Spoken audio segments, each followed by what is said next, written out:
इस अध्याय में अर्जुन श्री कृष्ण से प्रश्न करते हैं कि कुछ लोग आपको निर्गुण निराकार रूप में पूजते हैं, यानी कि परब्रह्म रूप जिसका न कोई नाम है न ही आकार, और कुछ लोग आपको सगुण रूप में पूजते हैं जैसे कि श्री कृष्ण रूप। आप इन दोनों ही प्रकार में से किस भक्त को अधिक प्रिय मानते हो? भगवान श्री कृष्ण अर्जुन को बताते हैं, जो पुरुष अपने मन व बुद्धि को काबू कर मेरे निर्गुण रूप को पूजते हैं वह मुझे प्रिय तो हैं, लेकिन इस रूप को पूजना बहुत ही परिश्रम से भरा मार्ग है। ऐसे भक्त को अपने उद्धार के लिए अपने शरीर के अभिमान को त्यागना पड़ता है, जो कि बहुत ही कठिन रास्ता है। अर्थात श्री कृष्ण अर्जुन को सगुण रूप को ही भजने का सुझाव देते हैं। आगे श्री कृष्ण अर्जुन को बताते हैं, जो भक्त मेरी कृष्ण रूप में भक्ति करता है मैं उसका उद्धार स्वयं करता हूँ। दोस्तों, यहाँ भक्ति का अर्थ यह बिल्कुल नहीं है कि आपको अपने सब कर्म छोड़कर बस भजन कीर्तन में लगे रहना है। भक्ति का अर्थ है अपने सभी कर्म निष्काम भाव से करना और अपने कर्म फल में रुचि न रखना। आगे भगवान कहते हैं, मन व बुद्धि मुझ में लगाना आसान नहीं, लेकिन अभ्यास और दृढ़ इच्छा से इसको काबू करना चाहिए। और जो अभ्यास नहीं कर सकता, श्री कृष्ण बता रहे हैं कि बस मेरा स्मरण और मेरी बातों का विचार करने से भी ऐसे भक्तों का कल्याण मैं स्वयं करता हूँ। लेकिन ऐसे लोगों को अपने कर्म के लाभ का त्याग, लोभ लालच का त्याग कर मेरे ज्ञान योग को अपनाना चाहिए। आगे श्री कृष्ण बताते हैं कि सबसे बड़ी पूजा कर्मों के फल के त्याग की होती है, क्योंकि ज्ञान से बड़ा ध्यान और ध्यान से बड़ा कर्म फल का त्याग है। जो व्यक्ति स्वार्थ रहित है, जो सुख दुख एक समान देखता है, हर स्थिति में संतुष्ट रहता है और अपने अपराधियों को क्षमा करने की भावना रखता है, ऐसे भक्त मुझे अधिक प्रिय हैं। और अगर कोई ऐसा करने का प्रयास भी करे तो भी वह मुझे प्रिय है। अर्थात अपने भाव को शुद्ध रखना चाहिए और कम से कम सही मार्ग चलने का प्रयास तो करना ही चाहिए। श्री कृष्ण कहते हैं, मनुष्य को महत्वाकांक्षा रहित होना चाहिए, क्योंकि धन दौलत सांसारिक भोग उन्हें बिल्कुल प्रिय नहीं है और यह अस्थाई है, जो कि मनुष्य के बाद यहीं रह जाने हैं। लेकिन अगर आपकी महत्वाकांक्षा कुछ अच्छा करने की है, जो सामाजिक हित में या किसी के कल्याण के लिए है, तो ऐसी महत्वाकांक्षा बहुत ही उत्तम और विशेष है।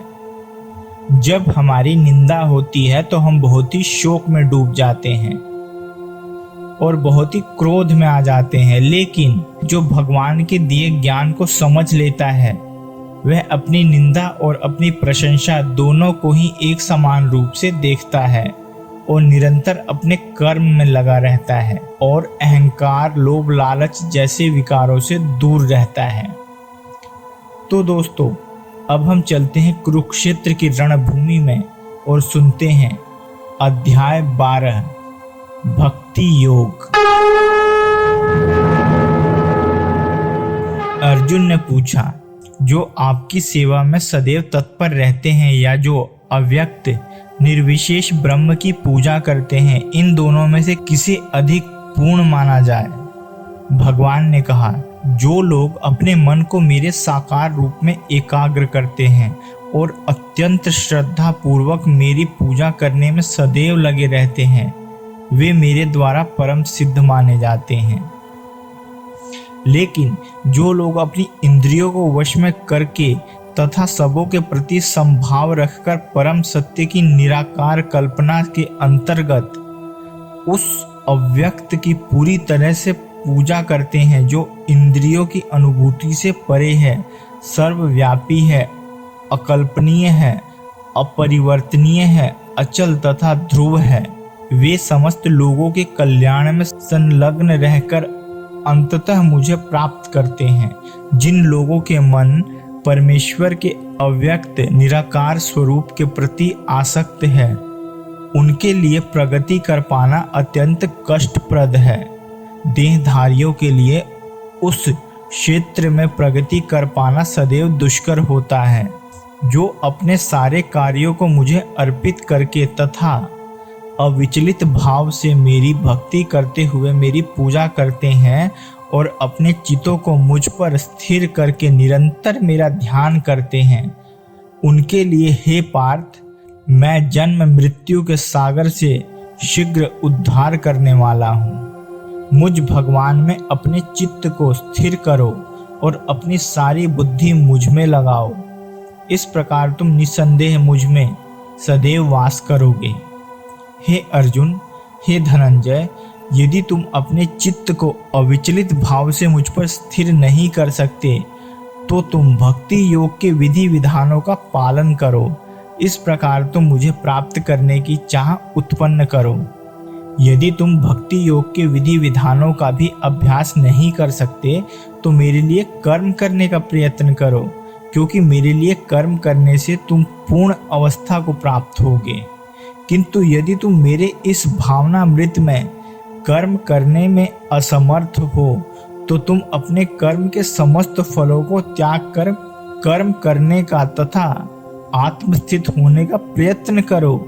यदि तुम यह अभ्यास नहीं कर सकते तो ज्ञान के अनुशीलन में लग जाओ, लेकिन ज्ञान से श्रेष्ठ ध्यान है और ध्यान से भी श्रेष्ठ कर्म फलों का परित्याग, क्योंकि ऐसे त्याग से मनुष्य को मन की शांति प्राप्त होती है।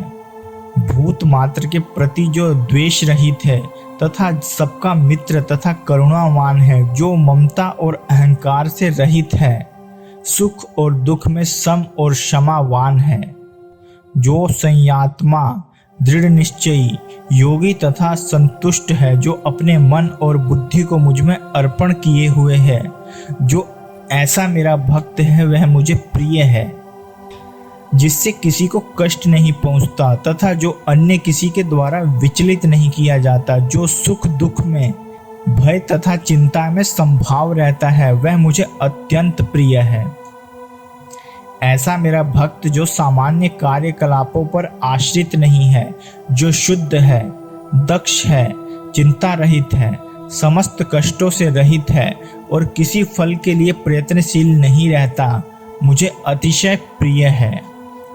जो न कभी हर्षित होता है न शोक करता है, जो न पछताता है न इच्छा करता है तथा शुभ तथा अशुभ दोनों प्रकार की वस्तुओं का परित्याग कर देता है, ऐसा भक्त मुझे अत्यंत प्रिय है।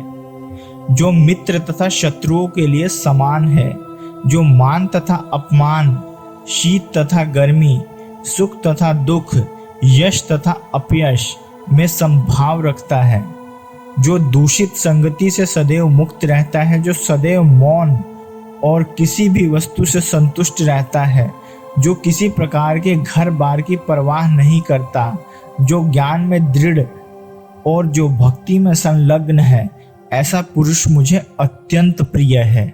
जो इस भक्ति के अमर पथ का अनुसरण करते हैं और जो मुझे ही अपने चरम लक्ष्य बनाकर श्रद्धा सहित पूर्ण रूप से संलग्न रहते हैं, वे भक्त मुझे अत्यंत प्रिय हैं।